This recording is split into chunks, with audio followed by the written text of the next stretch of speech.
Selamat siang, Bapak Ibu. Apakah suara saya terdengar? Ya, terdengar. Izin, Terdengar. oke. Izin nih Pak, kita mulai beberapa menit lagi. Ini menunggu rekan-rekan yang lain untuk join dulu. Sebentar nih.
Izin Bapak Ibu, apakah sudah bisa kita mulai? Silakan Mbak Ah, sambil nunggu yang lain. oke. Kalau begitu saya buka terlebih dahulu ya. Selamat siang, Assalamualaikum warahmatullahi wabarakatuh. Terima kasih Bapak Ibu atas kehadirannya dalam FGD bersama Bank Indonesia. Sebelumnya perkenalkan saya Risa dari Kantor Perwakilan Bank Indonesia Provinsi Nusa Tenggara Barat. Di sini bersama rekan-rekan saya ada Mbak Witra, kemudian ada Mas Tifa, dan nanti akan menyusul juga Mbak Rahma. Mungkin sebagai pendahuluan FGD ini kami laksanakan secara triwulan, secara rutin untuk mengumpulkan informasi dari berbagai stakeholders untuk mencari perkembangan ekonomi yang ada di Provinsi Nusa Tenggara Barat sendiri. Untuk FGD ini kita akan membagi secara umum menjadi dua sesi.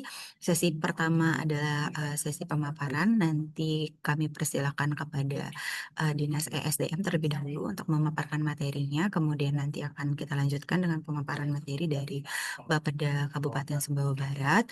Baru setelah itu kita akan lanjutkan ke sesi pendalaman. Seperti itu.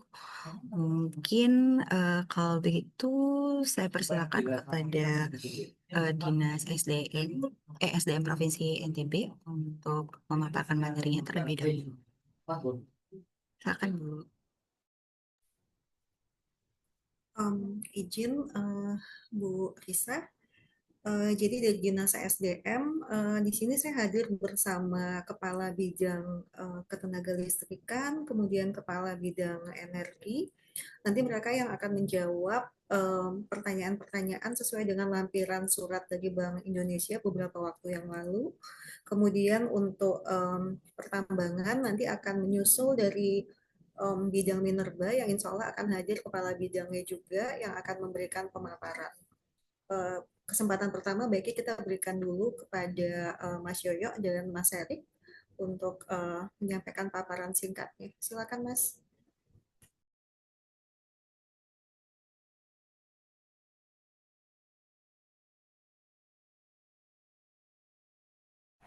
Baik, terima kasih. Assalamualaikum warahmatullahi wabarakatuh. Selamat siang, Mbak Risa, Bu Sekdis, Mas Heri ya, Mas dari Bapeda Sumbawa Barat.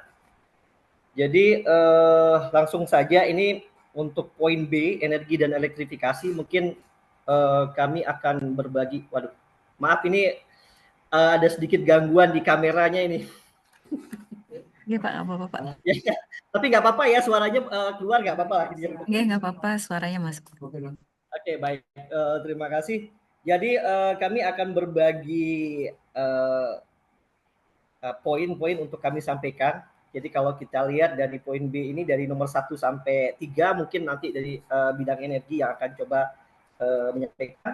Kemudian poin 4 dan 5 nanti mungkin ini banyak terkait dengan bidang ketenagalistrikan ya. Baik, yang pertama terkait dengan bagaimana roadmap dan strategi untuk mendorong investasi sektor ESDM, khususnya yang terkait dengan rencana pembangunan sesuai dengan RUPTL. Jadi kalau kita lihat roadmap-nya berdasarkan Pergub 43 2024, itu kan sebenarnya pemerintah sudah banyak mengeluarkan regulasi terkait dengan insentif, terkait dengan berbagai kemudahan. Tetapi informasi apa atau regulasi-regulasi itu kan sifatnya udah given ya dari pusat ya. Mungkin agak susah kita mengintervensi dari daerah. Sehingga mungkin yang lebih spesifik kami coba sampaikan strategi saja lah, strategi dari Dinas ESDM terkait bagaimana kemudian mendorong investasi di sektor ESDM khususnya EBT.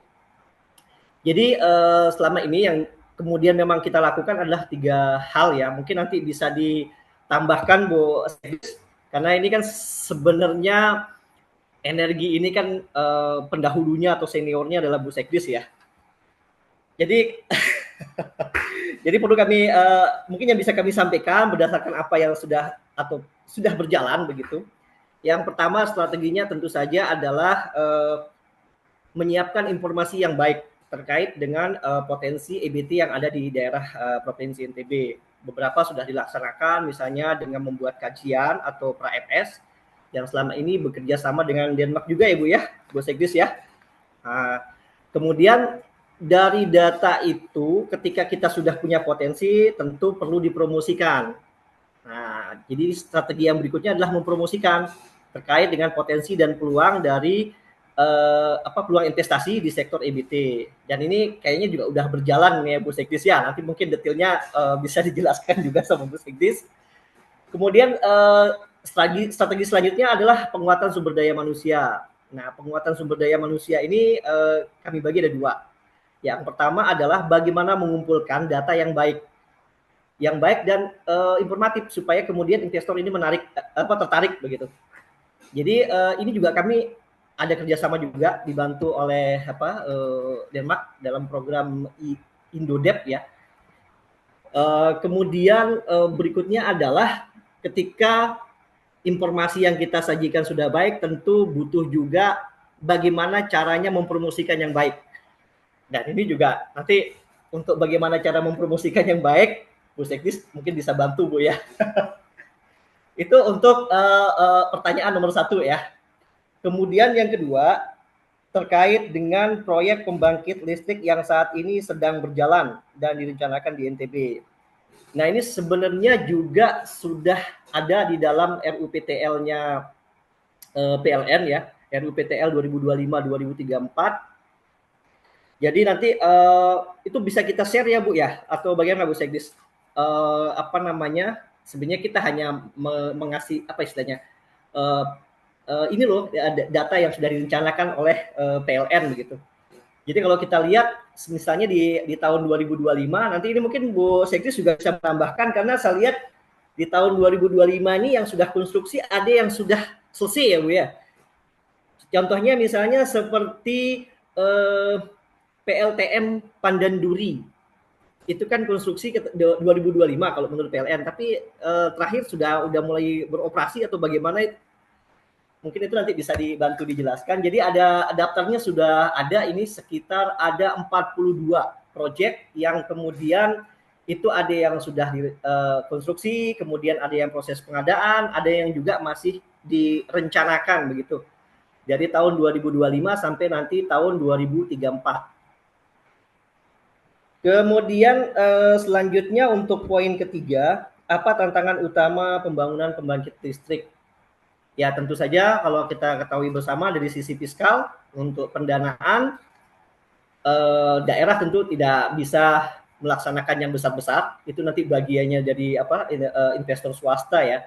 Kalaupun daerah mungkin bisa mengintervensi yang kecil-kecil lah, terkait dengan PLTMH, PLTS, PLTS atap gitu. Itu pun nanti tentu saja perlu di backup oleh pusat ya, tidak bisa kemudian oleh daerah gitu.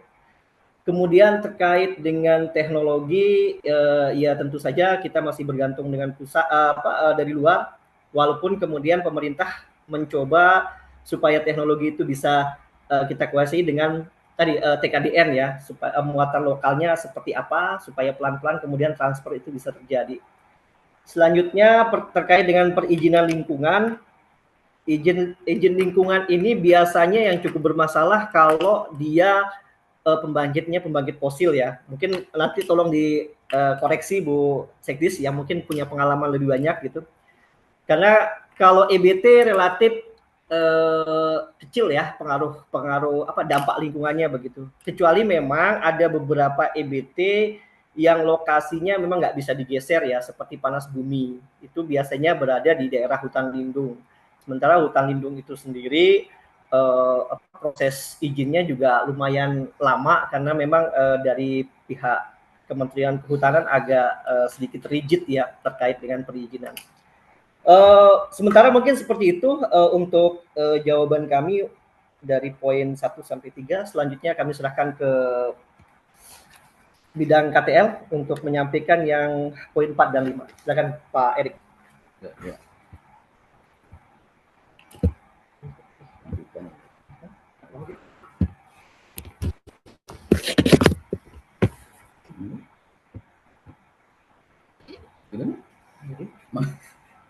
Mana sebenarnya nih? Oke. Baik. Terima kasih. Assalamualaikum warahmatullahi wabarakatuh. Selamat siang untuk kita semua. Bu Sekdis yang kami cintai, Bu Risa selaku moderator pada diskusi siang hari ini. Salam kenal dari Bapeda Sumbawa Barat. Siapa nih Pak? Halo. Mas Heri. Halo. Heri. Oh Mas Heri. Baik. Mas Heri, salam kenal. Saya ya. Erik, Kepala Bidang Ketenaga Listrikan Dinas Energi dan Sumber Daya Mineral Provinsi Nusa Tenggara Barat. Tadi sebelum kami mengikuti diskusi pada siang hari ini, kami sempat berdiskusi pendahuluan antara bidang energi dan bidang turun di dua bidang energi dan bidang ketenaga listrikan. Sehingga untuk berbagi pengetahuan dan menjawab pertanyaan-pertanyaan yang menjadi guidance di dalam diskusi ini, kami membagi pertanyaan tersebut berdasarkan tugas dan fungsi yang ada di bidang masing-masing. Jelasnya tadi Pak Kepala Bidang Energi, Saudara kami Dwi Hardoyo itu sudah menjelaskan, memberikan jawaban terkait dengan pertanyaan yang poin 1 sampai dengan poin 3. Kenapa beliau yang menjelaskan? Karena memang secara TUSI relevansinya adalah pada bidang yang diampu oleh beliau. Sedangkan saya nanti kesempatan ini akan menjawab pertanyaan yang poin 4 dan poin 5. Nanti narasi kesimpulannya seperti biasa tetap Bu Sekdis yang akan menyimpulkan, nanti beliau yang kemudian akan memberikan narasi yang lebih luas terkait dengan materi yang menjadi pokok-pokok diskusi kita pada siang hari ini. Nomor 4, terkait dengan energi dan elektrifikasi. Bagaimana kesiapan jaringan listrik NTB dalam mengantisipasi lonjakan kebutuhan listrik akibat hilirisasi tambang dan industrialisasi baru, contohnya kawasan industri Maluk dan kawasan ekonomi khusus Mandalika. Perlu kami sampaikan di sini, di ESDM ini Bu, khususnya di bidang ketenaga listrikan ini, menu program dan kegiatan yang kami ampu berdasarkan TUSI itu ada 2. 1, yaitu pelayanan administrasi perizinan bagi pelaku usaha ketenaga listrikan untuk kepentingan sendiri sampai dengan 500 kVA. Artinya untuk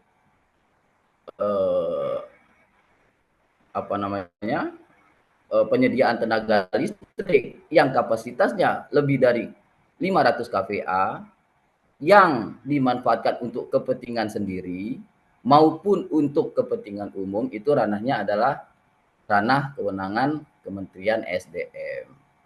Sehingga tentu saja peran yang kami bisa ambil dalam hal ini adalah supporting untuk melancarkan apa yang menjadi kewenangan pusat sehingga bisa linier dengan kewenangan yang ada di provinsi. Berdasarkan informasi yang kami terima, pertama untuk kawasan ekonomi khusus Mandalika.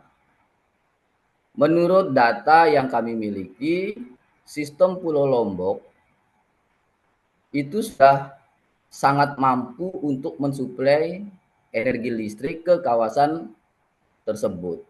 Sehingga secara umum tidak lagi terdapat masalah ya, terkait dengan ketersediaan energi yang dapat dimanfaatkan untuk aktivitas-aktivitas usaha, aktivitas produktif yang ada di dalam kawasan ekonomi tersebut. Maluk, kalau kita berbicara kawasan industri Maluk, tentu saja mereka di dalam pelaksanaan nasional usahanya sudah mempersiapkan dengan pembangkit tenaga listrik sendiri, power plant sendiri. Artinya ya, ketersediaan energi baik dari pembangkit sampai dengan penyalurannya itu juga sudah tidak ada masalah karena sudah disiapkan secara khusus oleh perusahaan yang bersangkutan. Nah, lantas apalagi kalau kita berbicara mengenai Nusa Tenggara Barat ini. Jadi salah satu potensi pelanggan besar sektor pertambangan emas yang ada di Nusa Tenggara Barat yaitu PT Sumbawa Jutaraya. Dalam rangka penyediaan tenaga listrik kepada konsumen industri yang dibangun berorientasi untuk melanjutkan hilirisasi bagi peningkatan nilai tambah sumber daya alam Mendukung prioritas pembangunan dan peningkatan pertumbuhan ekonomi, PT PLN dapat melaksanakan pembangunan tambahan infrastruktur. Oh, ini materinya Mas Yoyo ini dibuatkan tadi ini ambil dari RUPT. Jadi tidak spesifik ini Mas Yoyo ya. Jadi itu tadi cukup sampai di situ jawaban yang terkait dengan nomor 4. Lantas poin 5. Bagaimana bentuk kolaborasi Dinas SDM dengan PLN maupun swasta dalam pengembangan infrastruktur distribusi energi? Ini juga pertanyaan ini juga agak susah kami cerna. Ketika berbicara distribusi energi apa yang dimaksud dalam pertanyaan ini? Tapi kemudian ketika kita mengambil benang merah dengan kalimat yang ada di atasnya yaitu PLN, maka kami menyimpulkan bahwa distribusi energi yang dimaksud ini adalah infrastruktur distribusi energi listrik. Mungkin seperti itu ya maksudnya, Risa. Iya, Pak. Energi listrik maksudnya nih, Bu Risa. Iya. Ya, kalau seperti itu tentu saja jawaban kami adalah kami akan menjelaskan berdasarkan tugas dan fungsi yang kami ampu. Tadi sudah kami sampaikan di awal bahwa kami di Ketenaga Listrikan itu mengampu 2 tusi. Tusi 1 tadi layanan administrasi perizinan, yang kedua ini adalah penyediaan prasarana listrikan bagi masyarakat kurang mampu dan daerah-daerah terpencil. Nah, kaitan dengan pertanyaan nomor 5 ini, infrastruktur distribusi energi listrik, maka kami menerjemahkannya dalam bentuk kegiatan yang sederhana, tetapi menurut kami memiliki impact yang sangat signifikan bagi masyarakat, khususnya masyarakat miskin. Apa jenis kegiatannya? Yaitu penyambungan baru listrik. Jadi gambaran singkatnya itu adalah pemerintah provinsi memberikan bantuan pemasangan AWH meter listrik baru untuk masyarakat yang kurang mampu atau masyarakat yang berada di desa-desa terpencil. Ini adalah dalam upaya pemerintah untuk menjamin agar seluruh masyarakat dapat merdeka atau merasakan energi listrik yang merupakan energi dasar dari keberlangsungan aktivitas bermasyarakat. Nah, mungkin sederhana itu saja sementara yang bisa kami sampaikan dalam kesempatan ini. Kami harap nanti Ibu Sidis bisa memberikan paparan yang lebih luas mengenai 2 materi bidang energi dan elektrifikasi ini. Saya rasa itu, terima kasih. Assalamualaikum warahmatullahi wabarakatuh.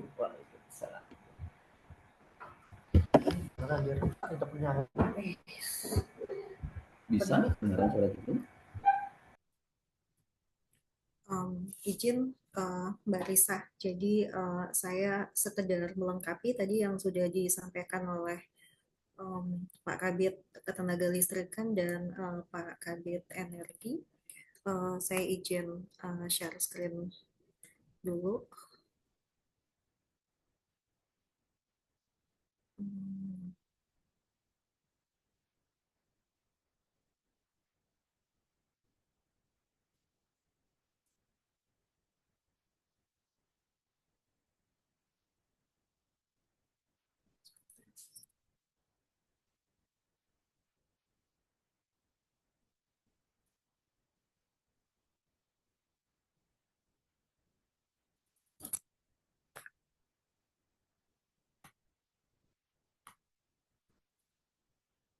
Ya.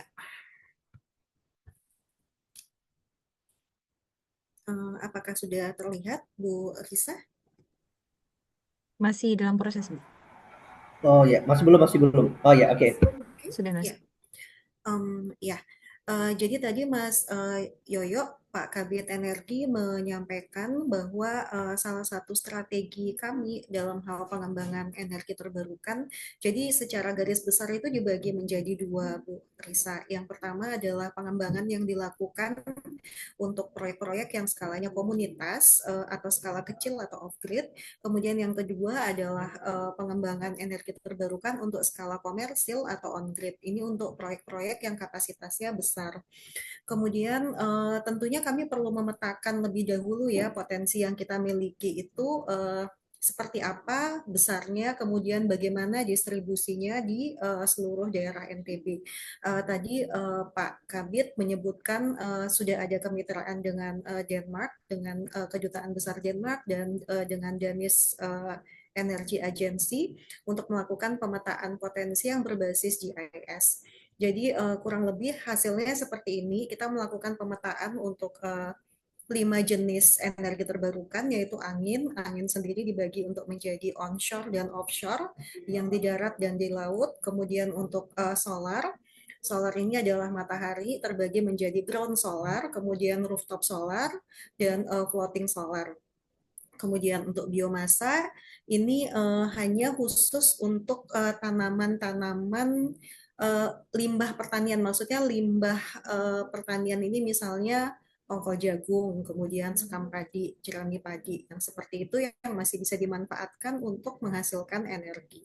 Kemudian ada juga potensi energi air, dan yang terakhir adalah geothermal atau panas bumi.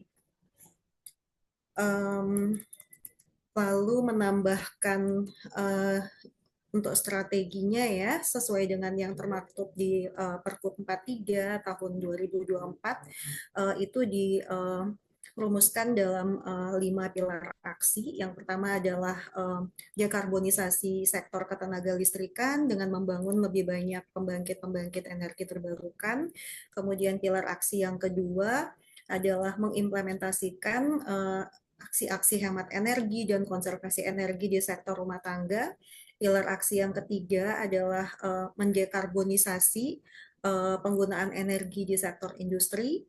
Kemudian yang keempat adalah penerapan prinsip-prinsip bangunan hijau atau green building.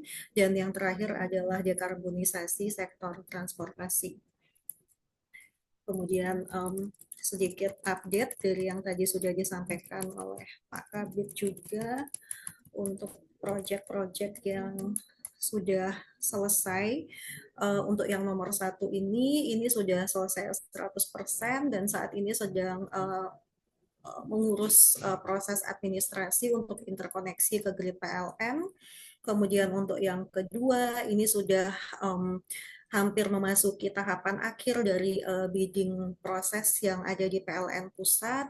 Kemudian yang ketiga untuk panas bumi Dumpu, izin panas buminya sudah diberikan ke PT Sumbawa Timur Geothermal. PT Sumbawa Timur Geothermal sendiri adalah anak perusahaan PT Sumbawa Timur Mining yang nanti akan mengelola potensi panas bumi di Dumpu ini dan memanfaatkannya menjadi energi listrik yang akan dimanfaatkan oleh PT Sumbawa Timur Mining dalam operasionalnya. Kemudian untuk yang keempat, ini mereka sudah menyelesaikan grid study-nya dan akan segera meningkatkan level dari studinya ke feasibility study sebelum akhir tahun ini. Dan yang terakhir, untuk feasibility study-nya, UPC Renewable sendiri akan mengupdate karena pada saat ini feasibility study yang mereka kerjakan itu masih di kapasitas 115 megawatt. Namun karena di RUPTL itu yang tercantum adalah 60 dan itu dibagi dalam 2 tahapan ya 30-30. Jadi ini akan disesuaikan dengan kapasitas yang ada di timeline-nya RUPTL. Seperti itu. Untuk yang disampaikan oleh Pak Kabit KTL, menurut saya tadi sudah cukup jelas, namun karena yang dari Minerba sepertinya sampai sekarang belum hadir, mungkin saya akan coba memaparkan dulu sesuai yang dibutuhkan di lampiran surat. Kalau misalnya ada data lain yang diperlukan, ini bisa kami sampaikan menyusul.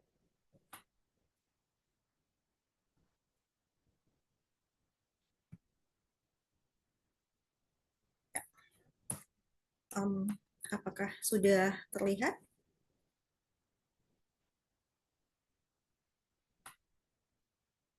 Sudah kelihatan ya Bu Risa?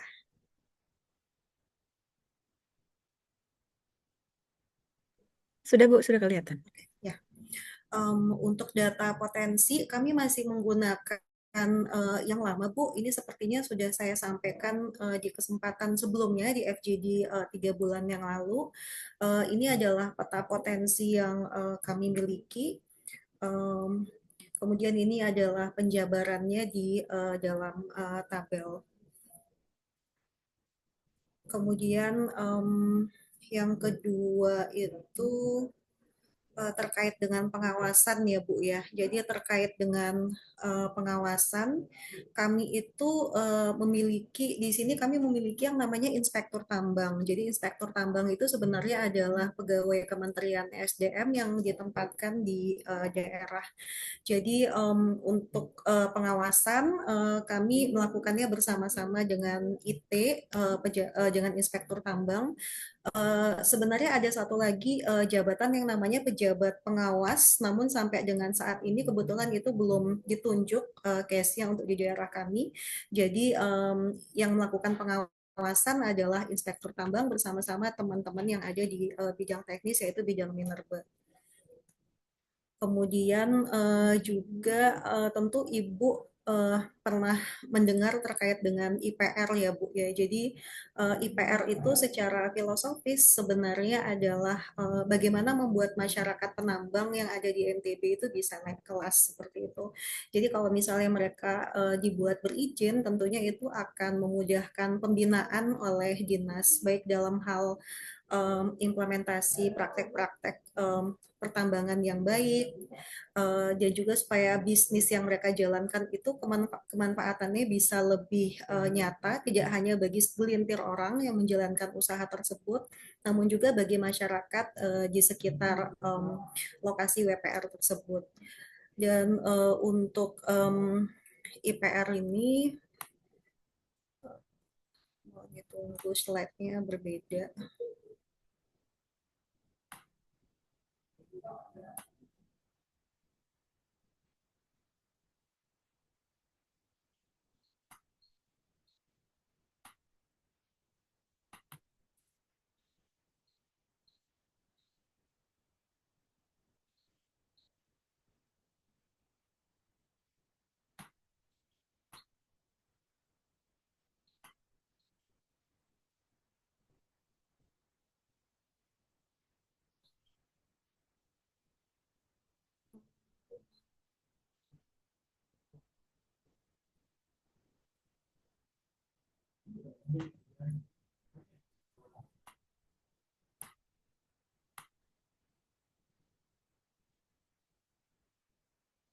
Ya, apakah sudah terlihat di layar? Jadi untuk IPR ini sesuai dengan Kepmen ESDM di daerah NTB ada 60, ini bukan 61 ya, ini 60 blok WPR atau wilayah pertambangan rakyat. Namun karena keterbatasan anggaran dari pemerintah pusat, jadi hanya 16 blok yang dibuatkan dokumen pengelolaan WPR-nya, dan dokumen pengelolaan WPR ini sudah ditetapkan melalui Kepmen ESDM nomor 194. Untuk penjabarannya, jadi di Lombok Barat itu ada 5 blok, kemudian di Sumbawa Barat di tempatnya Pak Heri ini ada 3 blok, lalu di Sumbawa ada 3 blok, di Dompu ada 4 blok, dan di Bima itu ada 1 blok. Dan kondisinya saat ini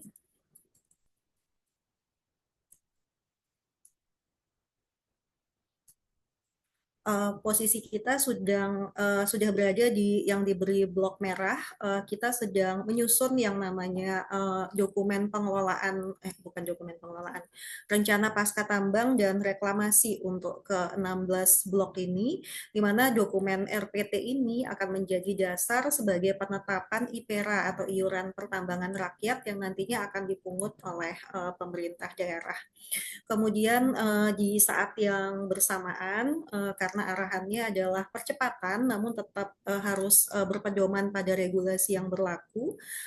Pemohon IPR juga sudah memasukkan syarat-syarat yang diperlukan untuk keluarnya IPR ini baik di Dinas Lingkungan Hidup maupun di DPM PTSP melalui OSS. Di antaranya ada kesesuaian ruang seperti KKPR, kemudian juga mereka perlu melengkapi untuk persetujuan dokumen lingkungan. Di sini ada UKL-UPL.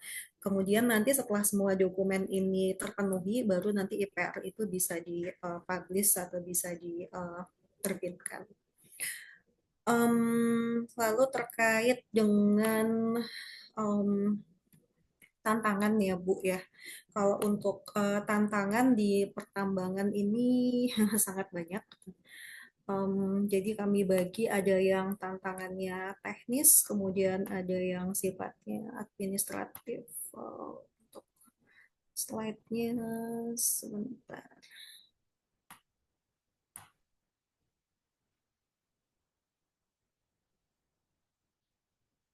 Oke, ini.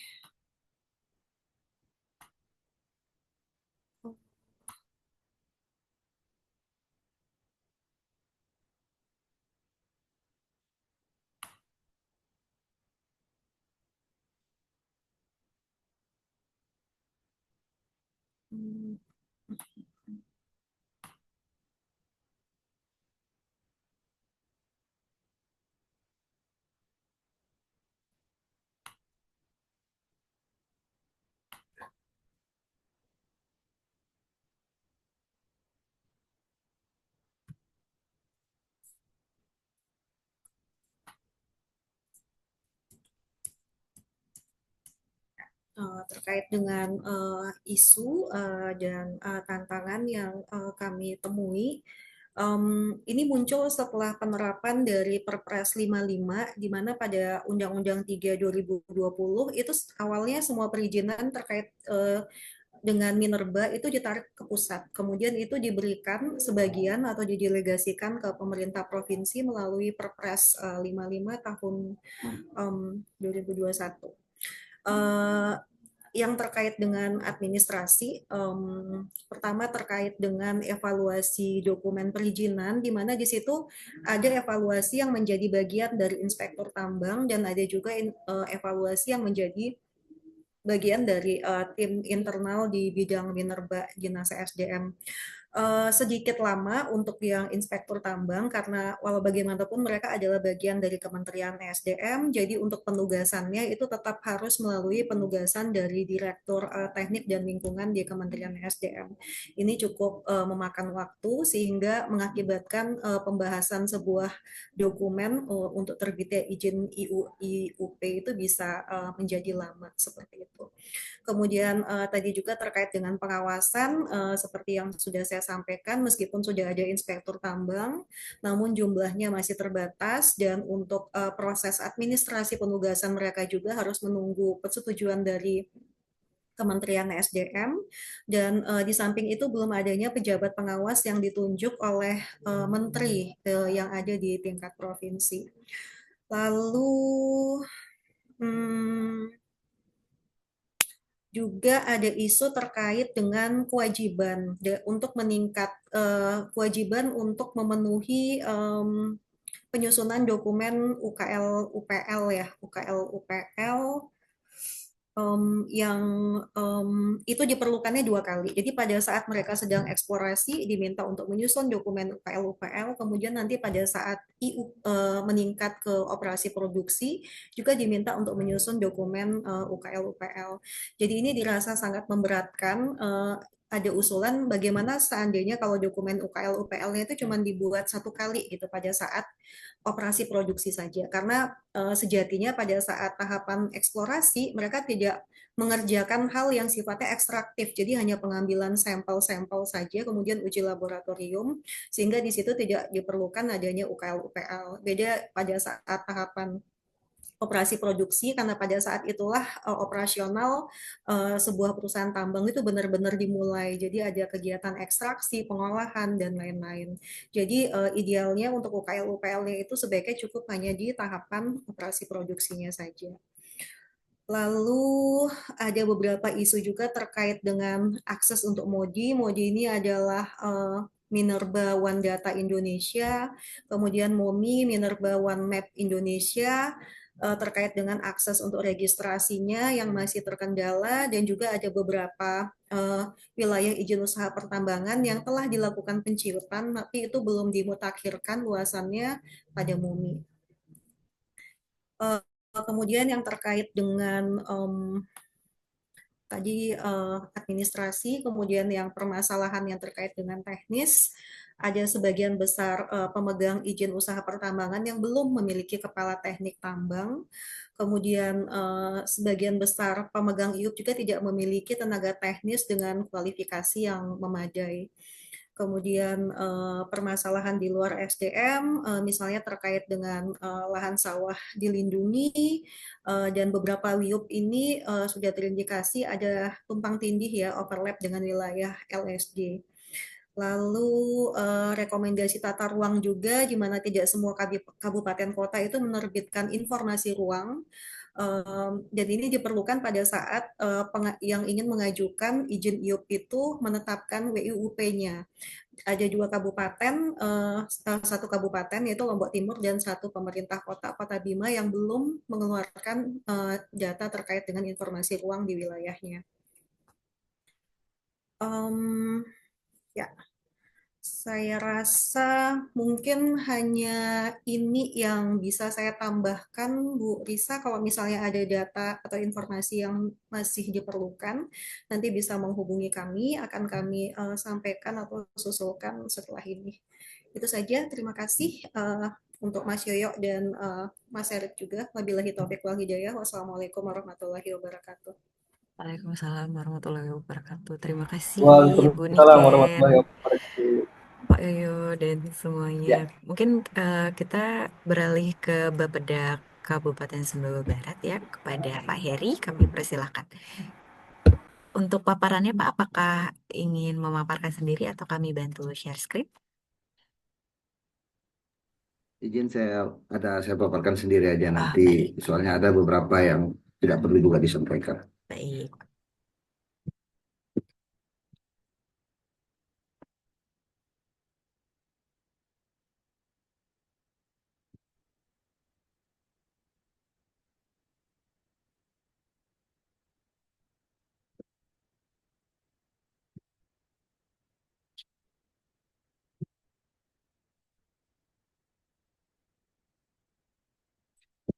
Sudah kebuka ya Mbak? Sudah Pak. Izin. Assalamualaikum warahmatullahi wabarakatuh. Yang kami hormati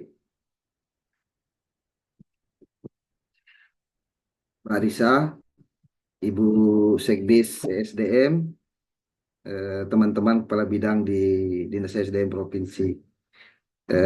Jadi Mbak Risa jangan kaget karena saya dan bukan orang baru dari Ibu Sekdis, teman-teman, kecuali Pak Erik. Pak Erik kan mungkin eh, jadi saya sebenarnya mantan inspektur tambang di Provinsi NTB. Jadi makanya tadi saling kenal dengan Pak Yoyo, Mas ini, sama Ibu Niken juga kenal. Jadi tidak asing lah, Mbak. Jadi kalau kita lihat surat yang disampaikan oleh BI kepada kami, jadi Pak Kepala Badan memerintahkan kepada saya untuk mengikuti kegiatan Zoom hari ini, dan juga saya kira historical proses. Saya tanya teman dari PUPR bahwa proposal untuk ekonomi challenge-nya NTB ini kan disampaikan oleh teman-teman PUPR ke BI. Sehingga ini yang menyebabkan ada surat dari BI ke pemerintah Kabupaten Sumbawa Barat melalui Bapeda. Ingin saya sampaikan sedikit bahwa terkait dengan kawasan industri, seperti yang disampaikan tadi bahwa Kabupaten Sumbawa Barat ini adalah kabupaten yang memiliki tambang besar. Kalau dulu kita kenal dengan PT Newmont Nusa Tenggara, sekarang dinamakan dengan PT AMNT. PT, PT AMNT ini melaksanakan aktivitas kegiatan pertambangan yang produksinya itu adalah tembaga dan mineral ikutannya. Salah satunya itu tembaga, emas dan perak. Hasil dari pengolahan itu kalau dulu di PT Newmont atau PT AMNT terakhir ini menghasilkan produk hasil hasilnya itu berupa pasir pasir mineral yang masih dalam bentuk konsentrat. Jadi konsentrat itu nanti akan dikirim ke dalam negeri ataupun ke luar negeri, nanti pengolahannya melalui proses smelting di beberapa tempat. Nah, dari Undang-Undang nomor 2, nomor 3 tahun 2 tentang pertambangan mineral dan batu bara mengisyaratkan untuk melakukan pengolahan di dalam negeri, sehingga PT AMNT melalui PT Amin itu membangun perusahaan pengelola PT Amin untuk mengelola dalam bentuk smelter. Nah, inilah yang mengakibatkan ada produk yang diinginkan oleh PT AMNT di Kabupaten Sumbawa Barat ini, produk akhirnya itu bukan hanya dalam bentuk konsentrat, tetapi nanti dalam bentuk eh, mineral ikutannya. Kalau kita perhatikan dari smelter ini, karena ada dua ini, Mbak, ada dua yang harus kita bicarakan. Satu, di Kabupaten Sumbawa Barat ini ada smelter, yaitu pengelola industri pengolahan tembaga, ya, konsentrat menjadi tembaga dan turunannya, baik anoda atau katoda tembaga. Tetapi nanti ada Kabupaten Sumbawa Barat itu melakukan zoning terhadap kawasan industri. Jadi ada smelternya sendiri, ada juga eh, kawasan industri. Jadi ada perusahaan smelternya, ada kawasan industri. Gambaran dari smelter nanti kami sudah membuat kajian berupa studi kelayakan dan juga master plan untuk kawasan industri ini. Acuannya memang dasar dari pembentukan kawasan industri smelter adalah hilirisasi daripada produk eh, dari PT AMNT. Jadi PT AMNT melakukan membuat perusahaan melalui PT Amin itu melakukan pengolahan barang setengah jadi dalam bentuk konsentrat itu menjadi barang ya minimal setengah baku dia, anoda, katoda tembaga. Nanti industri turunan selanjutnya itu nanti akan diolah di dalam kawasan industri Kabupaten Sumbawa Barat. Itulah sehingga itu proses yang terjadi. Sebagai gambaran, kalau di dalam proposal yang disampaikan oleh teman-teman PUPR itu sudah menyampaikan gambaran tentang baik itu FS, baik itu master plan, tetapi di pertanyaan selanjutnya yang disampaikan ke kami sudah menjawab melalui form pertanyaan yang disampaikan oleh Mbak Risa.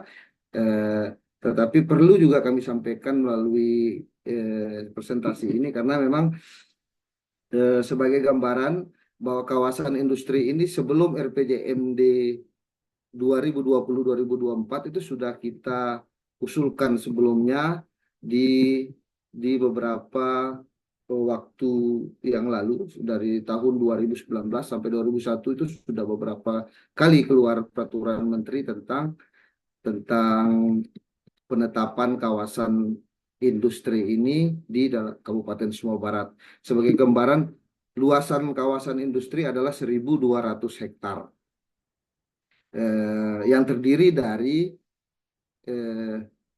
izin yang terdiri dari IPR yang dipunyai atau dipegang oleh PT AMNT dan 154 hektar itu yang dikhususkan untuk pengelolaan yang dibangun pabrik smelternya. Dan 350 hektar itu luas kawasan industri di luar PT AMNT. Tapi secara keseluruhan kalau dikalkulasikan itu dia seluas 1.200 hektar. Kalau 350 hektar ini dia tidak dimanfaatkan. Jadi dia tidak masuk ke dalam, ada beberapa bagian yang masuk, ada juga yang tidak masuk. Nanti ada penjelasannya di proses selanjutnya.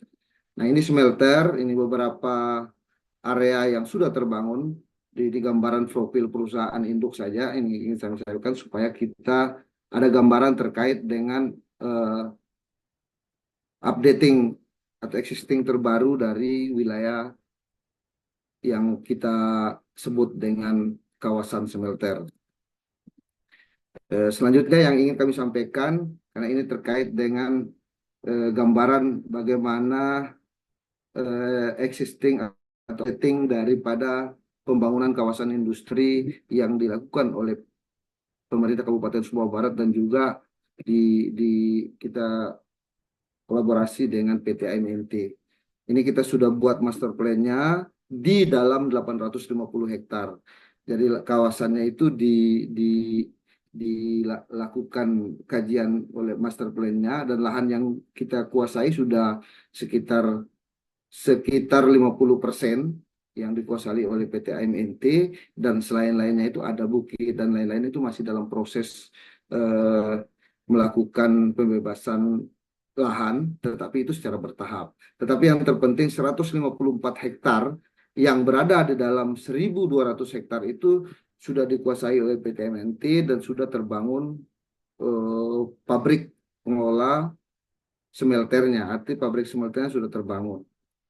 Dan informasi updatingnya itu adalah di akhir tahun 2024 dan di awal Januari 2025 itu sudah melaksanakan commissioning untuk mengetahui berapa besar kapasitas produksi daripada smelter yang berkapasitas direncanakan itu 900.000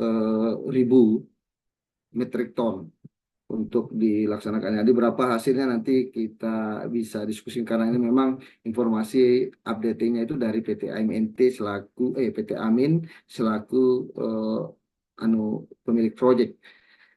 Kami dari sisi gambaran saja untuk menyampaikan ini. Selanjutnya ini ada beberapa tahapan-tahapan kegiatan yang sudah kami lakukan di kawasan industri ini termasuk beberapa penyediaan yang kami lakukan di beberapa tempat penyaluran air dan lain sebagainya, termasuk air baku yang kami siapkan dari Tiusuntuk, bendungan Tiusuntuk kami alirkan ke daerah Maluk atau Benite untuk suplai untuk kebutuhan nanti ketika operasinya smelter dan juga termasuk kebutuhan masyarakat di kawasan industri. Sekarang itu posisinya smelternya ini sudah jalan, sudah melakukan proses pengolahan. Tetapi kalau kawasan industrinya itu karena butuh pengelola kawasan. Nah, ini PR kami juga. Butuh pengelola kawasan yang akan mengelola kawasan seluas 850 hektar itu. Dan itu yang akan menjadi ya semacam semacam yang akan ke pengelola kawasan itu yang ya itulah penguasanya lah di situ yang akan melakukan pengelolaan terhadap semua aktivitas baik itu aktivitas semuanya. Jadi aktivitas perizinannya nanti semua kegiatan-kegiatan itu akan meminta izin kepada pengelola kawasan dan nanti selanjutnya akan segala sesuatunya itu nanti bersama dengan pengelola kawasan. Nah, untuk informasi bahwa kami pengelola kawasan di kawasan industri Sumbawa Barat ini kami rencanakan bekerja sama dengan KSP Krakatau Sarana Properti yang anunya dari Surabaya dan kami akan melaksanakan kerjasamanya. Tapi karena memang ini dalam proses sehingga butuh koordinasi lebih lanjut terkait dengan pengelolaan kawasan yang memang kalau kita bilang ini ada ada kaitannya dengan PT AMNT selaku pemilik lahan dan juga yang mempunyai produk seperti produk hasil industri turunan dari smelter itu, dan juga pengelola kawasan nanti yang akan melakukan baik itu pembangunan infrastruktur dan lain-lain di situ, dan juga kami dari pemerintah yang mendukung secara regulasi.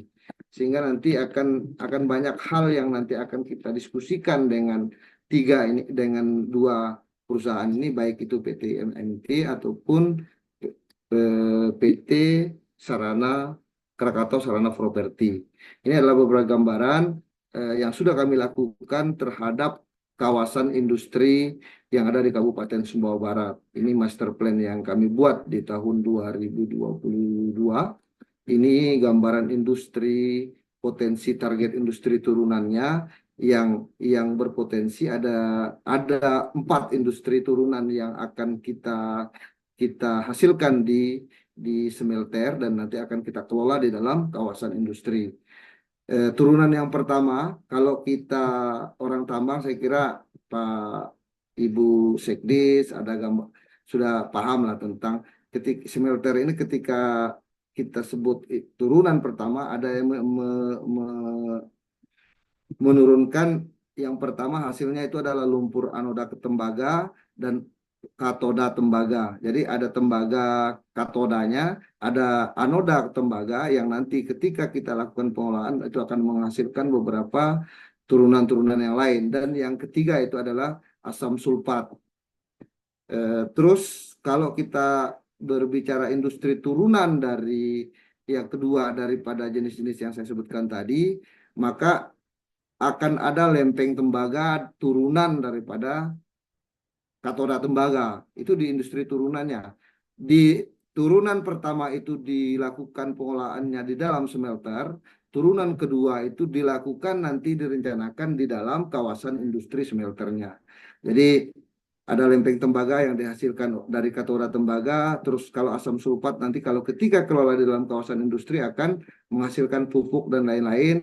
Selanjutnya lumpur anoda ke tembaga nanti akan menghasilkan emas, perak, dan selanjutnya bisa saja gisum dan lain-lain, turunan daripada turunan kedua daripada yang dikelola di dalam kawasan industri. Selanjutnya nanti ada turunan ketiga dan selanjutnya sampai ke turunan keempat. Ini menggambarkan bagaimana hilirisasi pertambangan yang ada di Kabupaten Sumbawa Barat supaya tidak lagi kita mengirim raw material tetapi nanti pengolahannya dalam bentuk barang jadi ataupun barang setengah jadi ataupun barang jadi, sehingga nanti dari Kabupaten Sumbawa Barat akan menghasilkan beberapa produk yang dihasilkan di dalam kawasan industri smelter Kabupaten Sumbawa Barat. Ini adalah rencana aktivitas penguatan yang kami lakukan, rencana kerja lah semacamnya ini untuk pelaksanaan target-target yang akan dilaksanakan di dalam pengembangan kawasan industri smelternya, termasuk pembangunan sarana PDAM yang nantinya akan kita bangun di wilayah zona kawasan industri smelternya. Untuk informasi, kami ini kan Kepala Bidang Infrastruktur dan Kewilayahan Bapeda di Kabupaten Sumbawa Barat. Nanti kalau berbicara tingkat kemiskinan dan lain-lain mungkin agak ini, karena memang pertanyaannya ada itu. Tetapi kalau dari sisi infrastruktur, saya kira itu yang gambaran yang bisa kami sampaikan terhadap rencana ke depan di kawasan industri Sumbawa Barat. Nah, ini beberapa rencana lagi yang kita coba, karena ini pertanyaannya Mbak Risa kan terkait dengan peran serta pemerintah daerah terhadap pembangunan kawasan industri, sehingga kami rekap saja, tidak menjawab satu-satu pertanyaannya, tetapi minimal ada gambaran tentang apa perencanaan ke depan yang kita kaitkan dengan baik itu RPJMD ataupun Renstra yang ada di OPD masing-masing. Ini tadi kami sudah sebutkan di awal, pemenuhan air baku dari Bendungan Tius Suntuk, selanjutnya pembangunan bandara yang ada di kawasan Pototano, dan ini juga bisa saja menggeliatkan ekonomi masyarakat karena sekarang bandara sudah akan beroperasi sekitar di pertengahan di akhir tahun 2025 atau minimal di awal tahun 2026. Bandara khusus Pototano ini akan berjalan, sehingga ini semua dibangun ada kaitannya dengan kawasan industri dan juga pabrik smelter yang ada di Maluku. Selanjutnya ini kalau memperhatikan pengembangan jalur 2 dari Simpang Pototano ke kawasan industri, ini juga bagian daripada rencana. Kami sudah menempatkan kajian DED-nya di PUPR untuk memastikan bahwa jalan yang akan kita lalui dari Pototano melalui apa namanya, bandara, dan juga nanti lanjut ke kawasan industri, ini kita akan usahakan di beberapa tempat akan kita buat jalur 2-nya, sehingga memudahkan atau mempercepat accessibility terhadap dari dari Pototano ke kawasan industri yang jaraknya sekarang kalau kita tempuh sekitar 1,5 jam, nanti kalau sudah ini bisa hanya kurang dari setengah jam kalau kita tempuh kalau sudah ada perbaikan-perbaikan. Ini adalah trase jalannya yang kami coba buat, sehingga nanti akan memudahkan akses terhadap transportasi darat yang ada di antara jalur kawasan industri dan Pelabuhan Pototano. Nah, ini beberapa gambaran yang ada. Ini kami sadur saja karena ini memang waktunya tidak ini. Mungkin ada di beberapa tempat kami coba gabung, sehingga mungkin tidak begitu teratur narasi informasinya, karena memang waktunya mungkin samalah, saya juga sama Ibu Sekdes agak buru-buru membuat ini. Nah, selanjutnya rencana investasi. Kebetulan kalau kami di Kabupaten Sumbawa Barat yang kami coba ingin tingkatkan, karena ada kaitannya juga dengan yang disampaikan tadi oleh Ibu Sekdis, bahwa di di di, di PT Newmont Nusa Tenggara ini sekarang, selain memanfaatkan energi dari power plant sumbernya dari batu bara, dan juga memanfaatkan energi dari PLTS. Mungkin yang lebih lebih pantas sebenarnya menjelaskan PLTS ini kan Ibu Sekdes. Cuman sebagai gambaran, kalau nggak salah di kawasan PT AMNT itu memanfaatkan energi baru terbarukan melalui PLTS, dan suplainya itu sekitar ada mungkin, kalau saya nggak salah nanti bisa diperbaiki Bu Sekdes, sekitar 20% itu pemanfaatannya untuk suplai terhadap pengolahan kegiatan aktivitas pertambangan yang ada di PT Aman, kalau nggak salah. Tapi itu minimal, eh, karena aturan acuannya itu bahwa semua perusahaan-perusahaan itu agar melakukan eh, minimal kombinasi lah, aktivitas suplai dari sumber energi yang yang minyak bumi ke energi baru terbarukan. Nah, ini sudah dilakukan oleh PT MNT. Beberapa kajian kami juga sudah melakukan analisis terhadap gambaran tentang apa yang dilakukan oleh perusahaan agar keberlanjutan lingkungan yang ada di Kabupaten Sumbawa Barat juga bisa eh, tergambarkan, walaupun memang kami secara detail tidak begitu memahami, karena memang kewenangannya itu ada di provinsi. Nah, ini beberapa aspek penting sebenarnya pengembangan industri dan smelter, pengolahan sumber daya alam, dan ini di FS-nya kami yang kami lakukan anu Mbak Risa, di FS-nya kami itu industri pengolahan hasil pertanian nanti juga akan kami integrasikan di dalam kawasan industri. Salah satunya itu adalah beberapa data yang didata oleh teman-teman pertanian melalui FS-nya atau studi kelayakan dari visibility study dari teman-teman PUPR, itu sudah mengerucut ke arah bagaimana pengolahan-pengolahan, karena kami di Kabupaten Sumbawa Barat juga gambarannya baik itu secara umum itu kegiatan aktivitas adalah pertanian dan juga perkebunan selain ditetapkan kawasan industri ini. Sehingga kami coba kolaborasi dengan melakukan pemetaan terhadap beberapa lahan-lahan, terhadap beberapa produksi-produksi pertanian yang berpotensi untuk kita lakukan pengolahan di dalam kawasan industri. Bukan dan tidak semata-mata pengolahan kawasan industri ini dilakukan hanya untuk industri turunan dari kegiatan pertambangan, tetapi juga industri turunan dari beberapa hilirisasi dari hasil pertanian. Sehingga nanti akan kita kolaborasikan di dalam lahan seluas 850 hektar itu untuk mendukung peningkatan ekonomi masyarakat yang ada di Kabupaten Sumbawa Barat.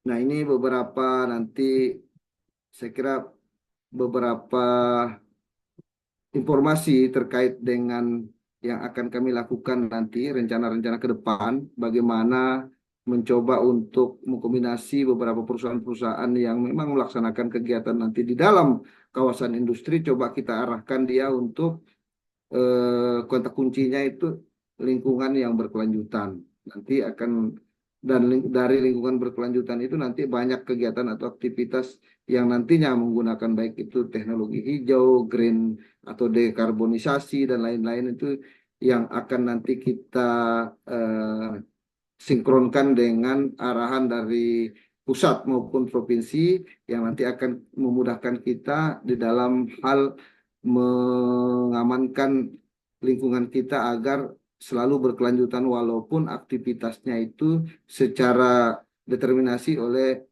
beberapa aktivitas-aktivitas yang memang potensinya itu merusak lingkungan. Tetapi karena dengan eh, efisiensi kita dengan pengolahan yang baik dan benar, saya kira kawasan Kabupaten Sumbawa Barat akan lebih bermanfaat bagi masyarakat dan juga tidak merusak lingkungan. Mungkin itu tambahan dari kami. Kalau ada diskusi dan lainnya kami persilakan. Terima kasih. Assalamualaikum warahmatullahi wabarakatuh. Waalaikumsalam warahmatullahi wabarakatuh. Terima kasih atas pemaparannya. Mungkin kita lanjutkan ke sesi pendalaman, gitu, Pak. Kami persilakan kepada rekan-rekan yang ingin melakukan pendalaman untuk langsung bertanya.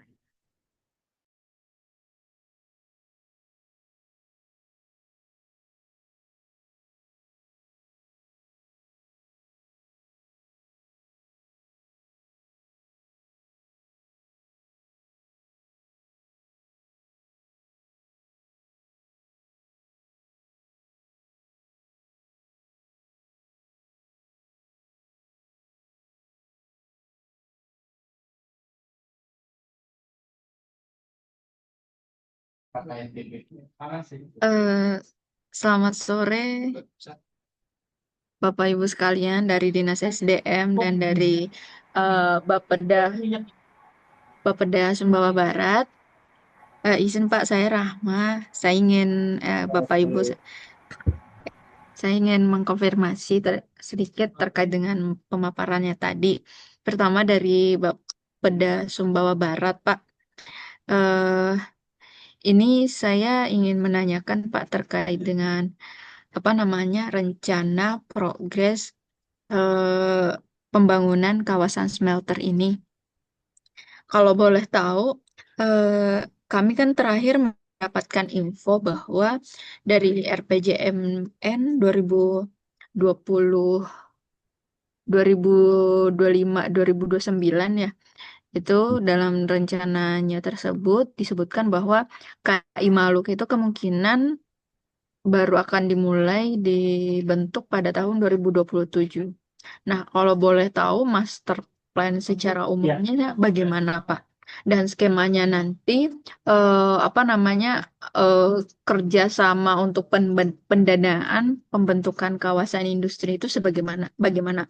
Apakah hanya dari pemerintah pusat kah atau dari pemerintah Kabupaten Sumbawa Barat juga memberikan resource tertentu? Dan juga mungkin beberapa cara untuk menarik investor, calon investor yang akan membangun pabrik kah atau berinvestasi di kawasan industri tersebut, nanti strateginya bagaimana? Mungkin itu dulu dari saya. Terima kasih. Terima kasih Mbak Rahma.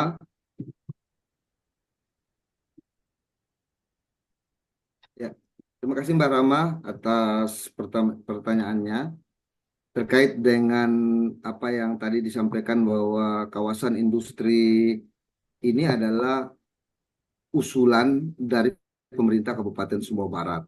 Dan kami sudah menyiapkan sesuai dengan gambaran yang ada di dalam master plan. Saya kira master plan-nya itu sudah disampaikan melalui proposal kemarin melalui Dinas PUPR dan juga FS-nya atau feasibility study atau studi kelayakannya sudah ada gambaran. Nah, itu adalah merupakan gambaran kesiapan dan keseriusan pemerintah Kabupaten Sumbawa Barat untuk melakukan pembangunan kawasan industri yang tadi saya sampaikan 850 hektar di di area yang sudah ditentukan dan beberapa proses perizinannya saya kira perizinannya sudah terekam atau tercover di dalam proposalnya itu dan sudah disampaikan terkait dengan kapan proses anunya karena memang di dalam RPJMD pemerintah melalui Kementerian Perindustrian itu sudah menyampaikan ke kami terkait dengan kalau di dalam pelaksanaan rencana turunan daripada RPJMD kan ada yang namanya rencana kerja. Nah, kalau ini di rencana kerjanya pemerintah pusat itu memang memberikan arahan kepada kita bahwa pemerintah Kabupaten Sumbawa Barat agar segera memastikan pengelola kawasan. Pengelola kawasan inilah memang yang masih menjadi halangan bagi kita di dalam memulainya kegiatan aktivitas yang ada di dalam kawasan industri smelter. Tetapi memang kami sudah punya MOU dengan KSP, Krakatau Sarana Properti, yang coba kami perpanjang proses MOU-nya untuk memastikan bahwa dari tripartit perusahaan ini dengan Pemda itu akan kita coba duduk bersama untuk memastikan kelanjutan daripada pengelola kawasan itu seperti apa.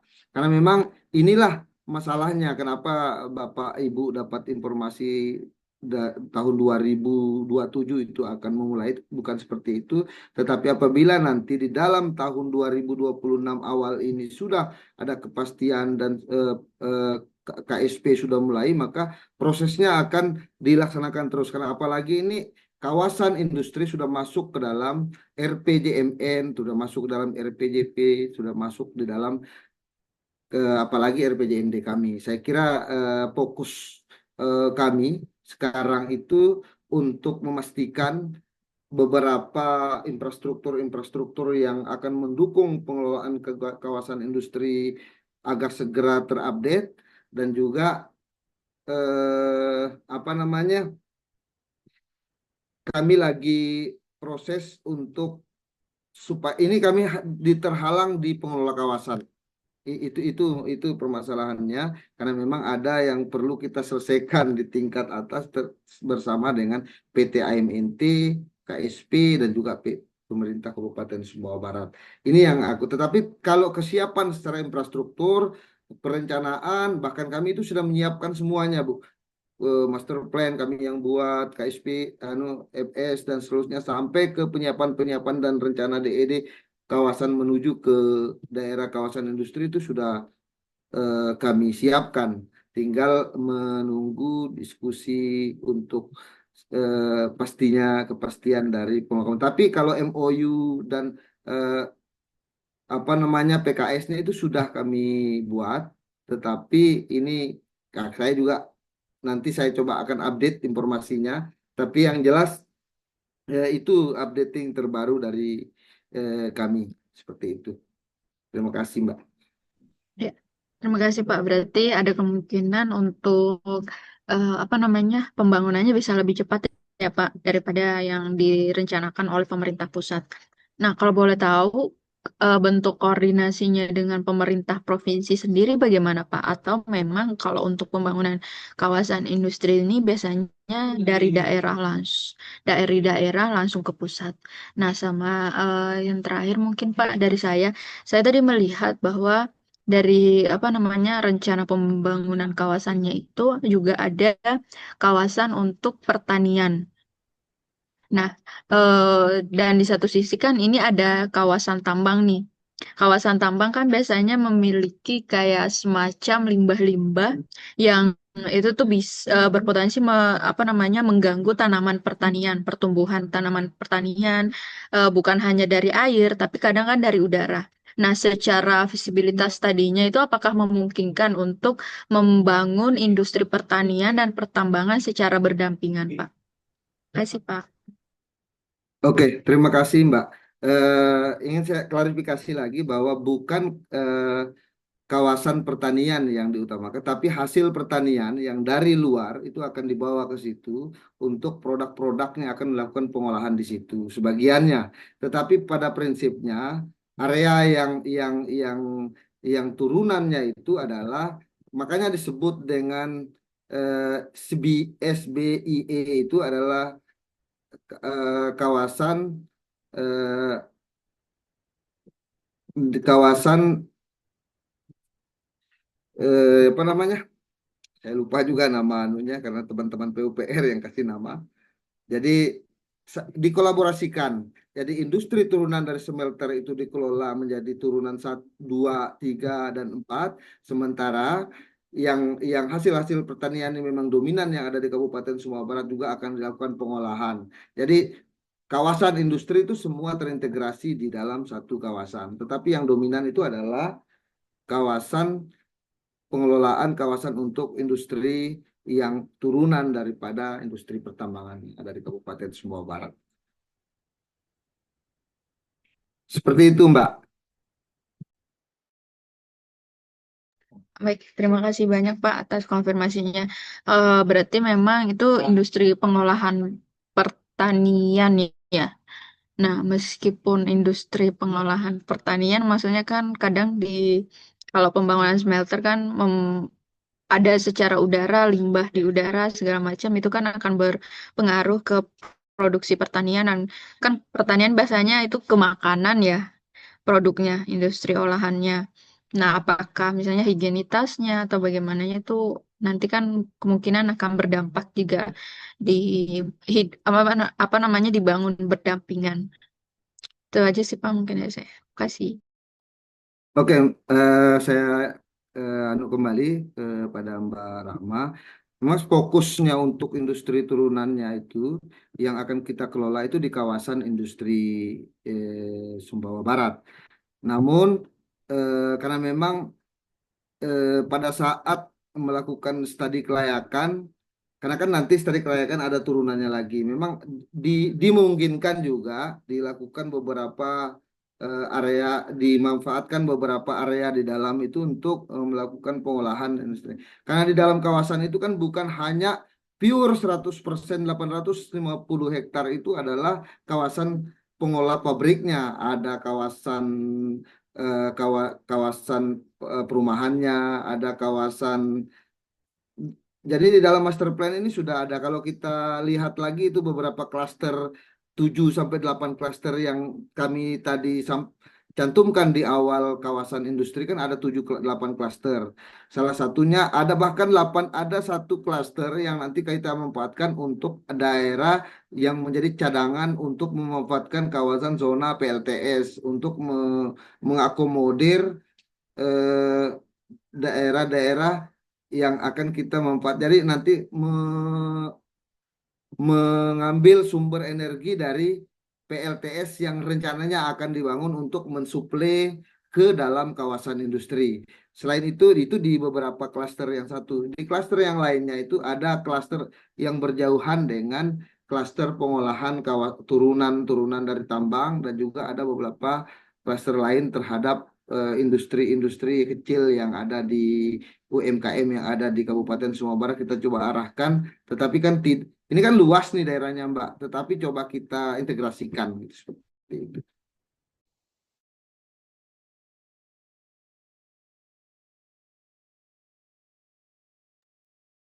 Baik, Pak. Terima kasih, Pak, atas informasinya. Mungkin tadi pertanyaan saya tentang kerjasama atau koordinasi dengan provinsi itu apa saja, Pak, bentuknya?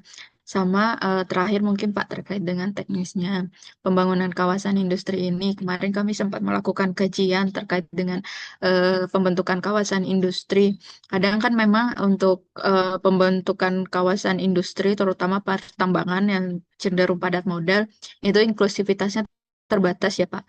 Nah, kalau boleh tahu, apa namanya, tadi mungkin salah satu alasannya kenapa pembangunan kawasan industri pengolahan pertanian diintegrasikan juga di pertambangan, mungkin untuk memberikan spillover begitu ya Pak, kepada apa namanya sektor lain agar lebih inklusif. Nah, selain dengan kontribusi ke sektor lain, nah untuk penyerapan tenaga kerjanya begitu akan ada rencana pembuatan semacam peraturan khusus nggak sih Pak? Misalnya nanti penyerapan tenaga kerjanya harus lokal, terus apakah ada rencana begitu kawasan industri menjadi semacam kayak agregator untuk menghubungkan misalnya UMKM lokal dengan apa namanya PT AMNT dan smelternya.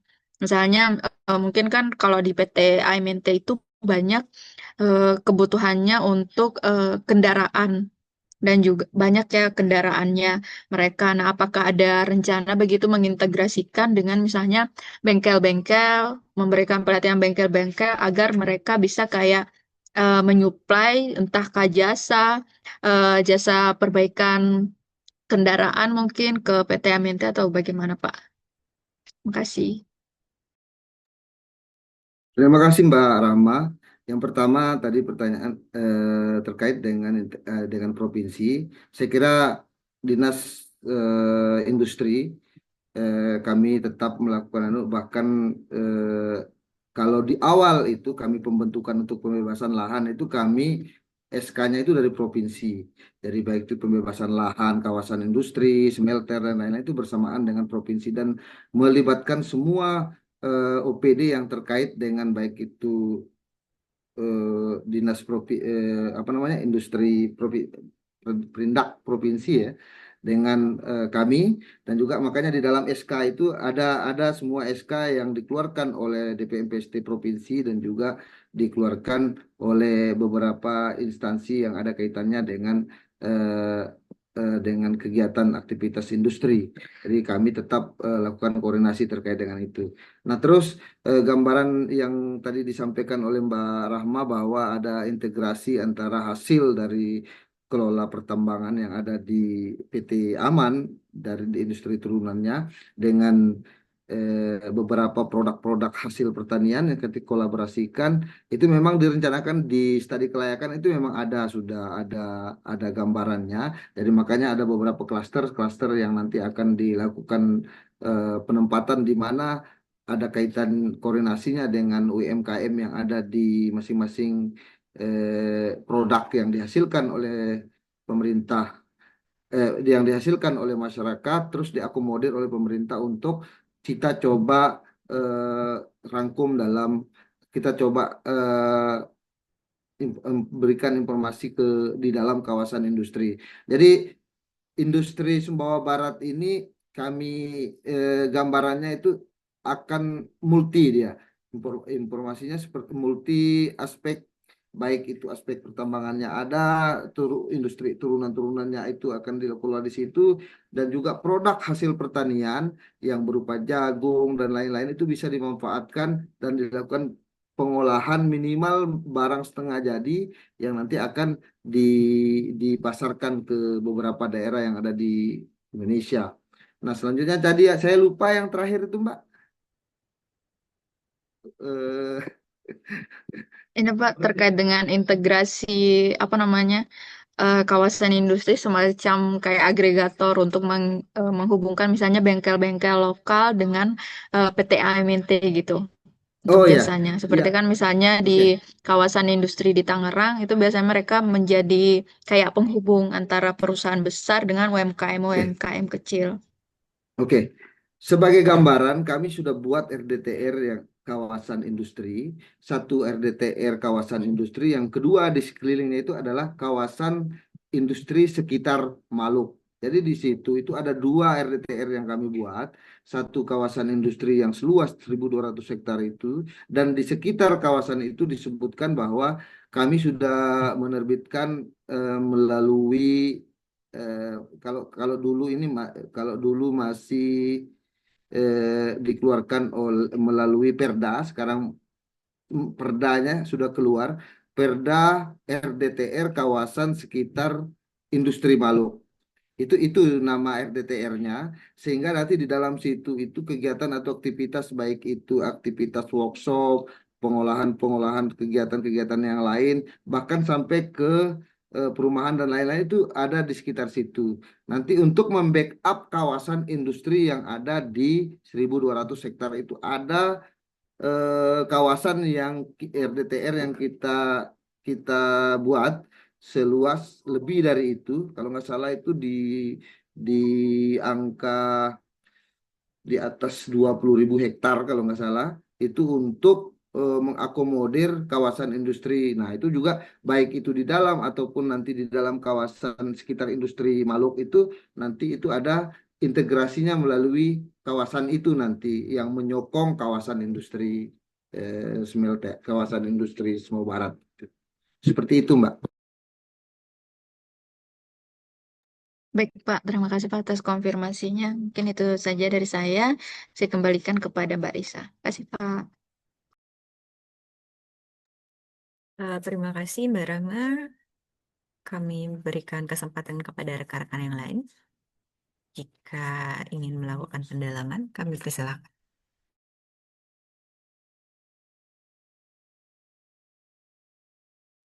Izin Mbak Risa. Baik, saya Diva dari Fungsi Data dan Statistik BI NTB. Mungkin saya izin bertanya terkait dengan isu yang pernah terjadi di Sumbawa. Itu sebelumnya kami pernah melakukan FGD juga dengan Pertamina, di mana itu sempat di Sumbawa sempat terjadi kelangkaan gas LPG 3 kilo. Nah, untuk saat itu memang terjadi kelangkaan karena adanya petani yang memanfaatkan gas LPG 3 kilo tersebut. Padahal sebenarnya itu kan diperuntukkan hanya untuk rumah tangga saja. Nah, kalau dari Dinas SDM sendiri dan juga mungkin Bapeda Sumbawa, apa tindak lanjut dari adanya kelangkaan tersebut dan apakah saat ini masih terjadi kelangkaan atau sudah membaik keadaannya? Seperti itu. Terima kasih.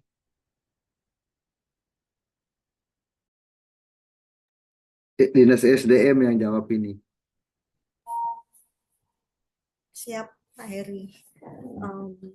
Ya, izin Mas. Jadi terkait dengan kelangkaan ini, kita melakukan monef ke lapangan ya. Dan biasanya kami itu melakukan monefnya itu bersama dengan Pertamina, kemudian Hiswana Migas, dan juga Dinas Perdagangan setempat. Contohnya yang baru kami lakukan di Kota Mataram di minggu ini.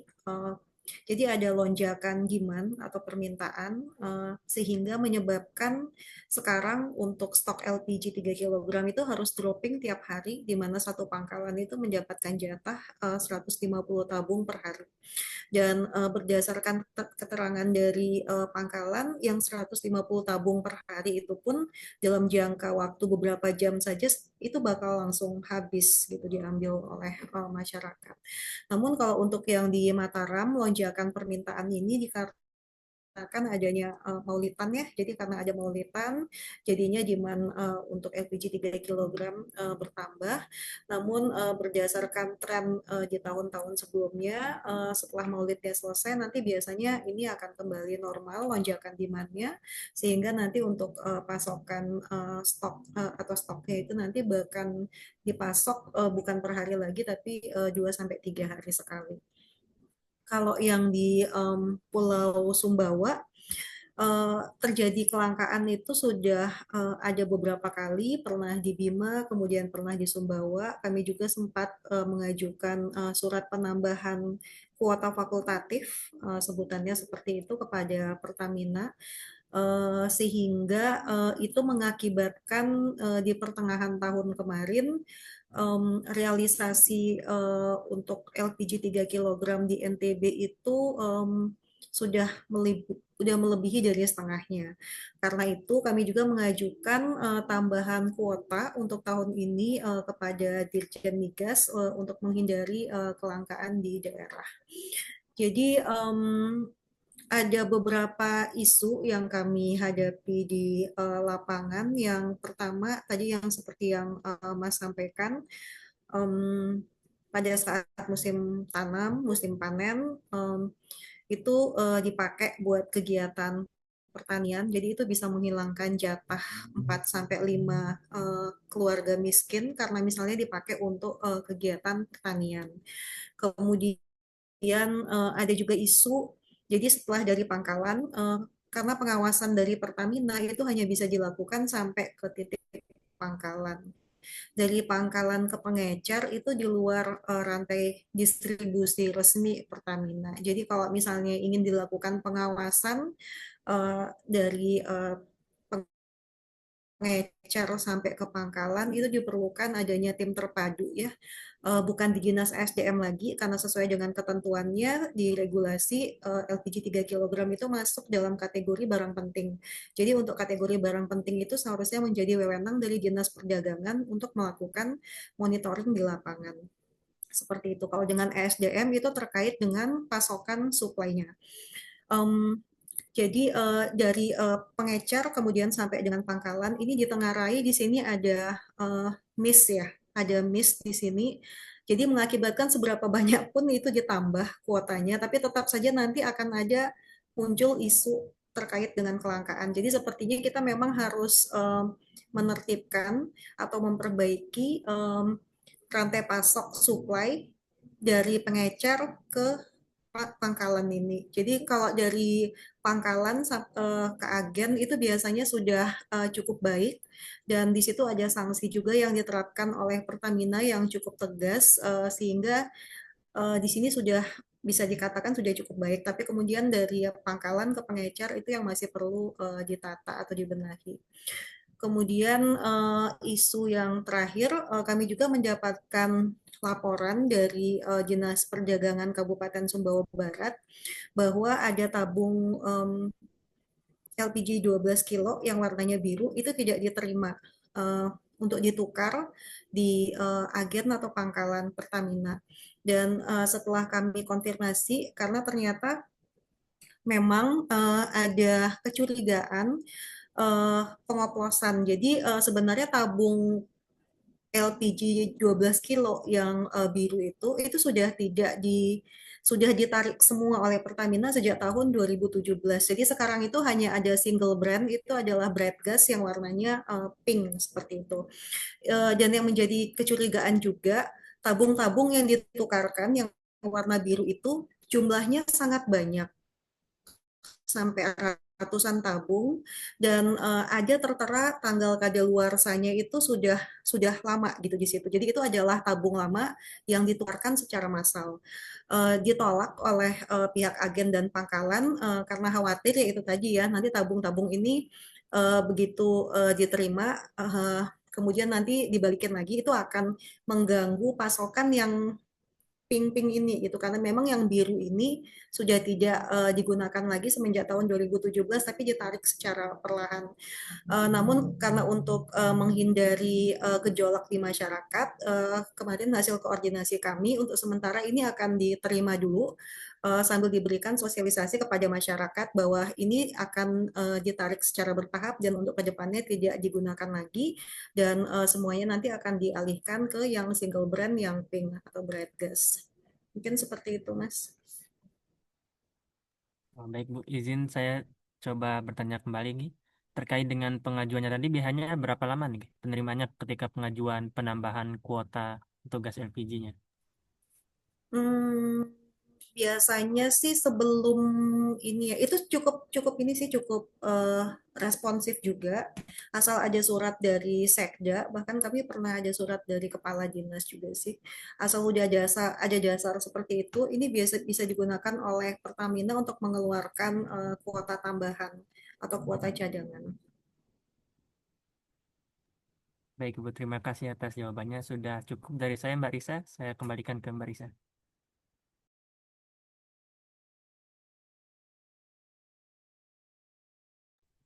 Terima kasih Mas Diva dan Mbak Rahma. Mungkin pertanyaan dari Mas Diva menjadi penutup, Bu. Pak, untuk acara FGD kita pada sore hari ini, mohon izin jika nanti ada hal-hal yang ingin kami konfirmasi, mohon berkenan untuk kami konfirmasi via WA, nggih, Pak.